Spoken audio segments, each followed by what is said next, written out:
Welcome to the Disruption Desk. Today we are telling one of the greatest underdog stories in Silicon Valley history, the rise of Airbnb. Picture this. It is October 2007. Two Rhode Island School of Design graduates, Brian Chesky and Joe Gebbia, are living in a San Francisco apartment they cannot afford. Rent is due. They are broke, and a major design conference is coming to town with every hotel sold out.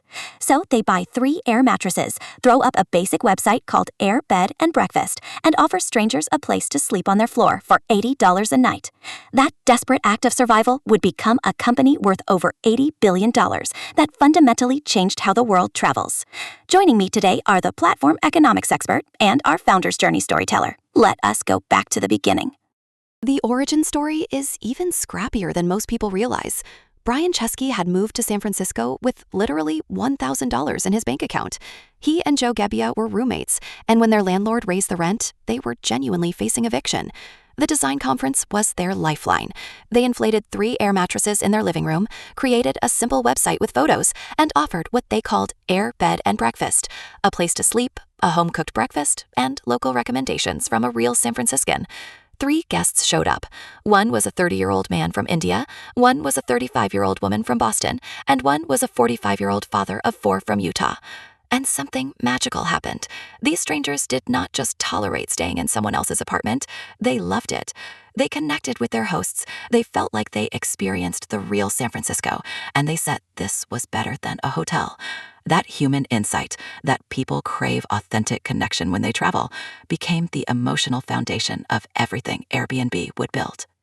But let me be clear about how difficult the early years were, because the founding story glosses over the fact that Airbnb almost died multiple times. After those first 3 guests, the founders spent all of 2008 trying to get the idea off the ground, and nobody cared. They launched at South by Southwest, nothing. They launched 3 separate times, nothing. They were rejected by 7 prominent Silicon Valley investors who all said the same thing: nobody is going to stay in a stranger's home. The founders were so broke that they famously resorted to designing custom cereal boxes during the 2008 presidential election, Obama O's and Captain McCain's, and sold them for $40 each to fund the company. They made $30,000 selling cereal. That is not a growth strategy. That is survival. The company was generating maybe $200 a week in revenue and burning through their personal savings. So what changed? How did they go from selling cereal to survive to becoming one of the most valuable startups in the world? The turning point was Y Combinator, right? Yes, and even that almost did not happen. Paul Graham, the legendary founder of Y Combinator, initially thought the idea was terrible. But he was impressed by the cereal boxes, not because of the cereal, but because it showed that these founders were cockroaches. His exact words were, "These guys are not going to die. They will figure it out." So Y Combinator accepted them into the winter 2009 batch with $20,000 in funding. And Paul Graham gave them one piece of advice that changed everything. He said, stop trying to scale. Go to your biggest market, which was New York, and go door to door to every host. Meet them in person, understand their problems. So Chesky and Gebbia flew to New York with a borrowed $5,000 camera and literally went apartment to apartment, photographing listings and talking to hosts. They discovered that the biggest problem was dead simple. The photos were terrible.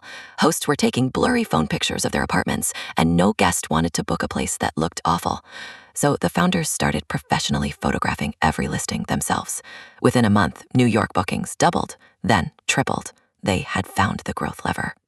That photography insight is one of the most important lessons in marketplace history, and here is why. Airbnb is a classic 2-sided marketplace. You need hosts with listings, and you need guests who want to book.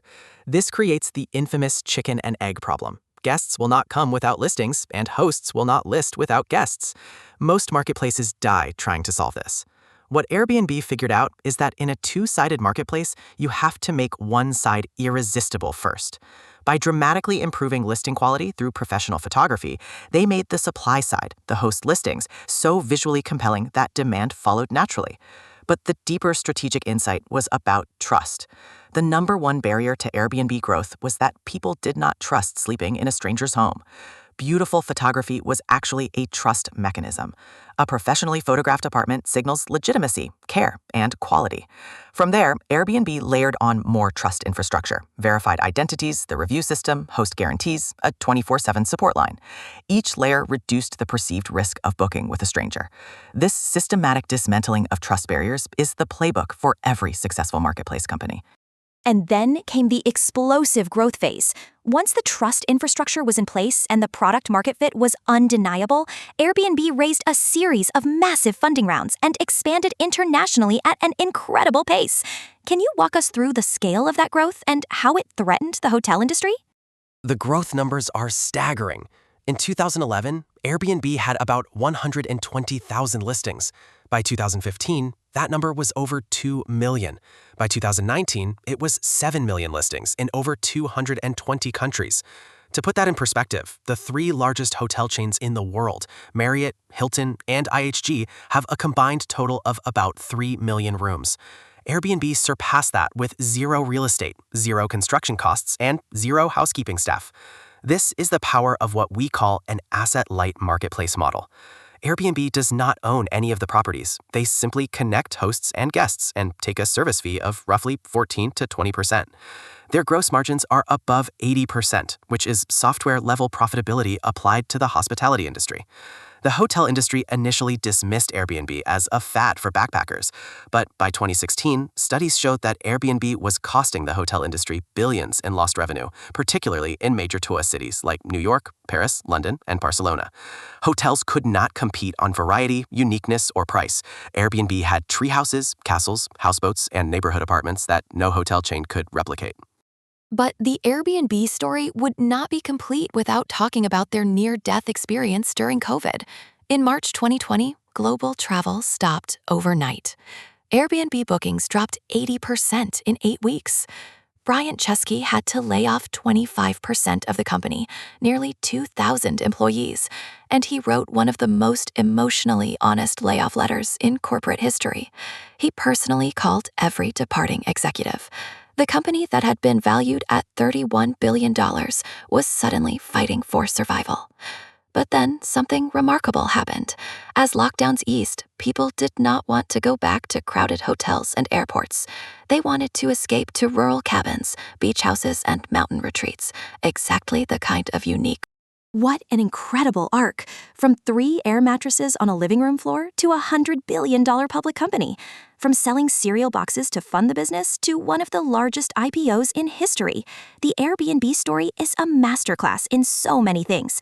The power of solving a real human need, the importance of doing things that do not scale in the early days, the strategic brilliance of building trust infrastructure in a marketplace, and the resilience required to survive when the world falls apart.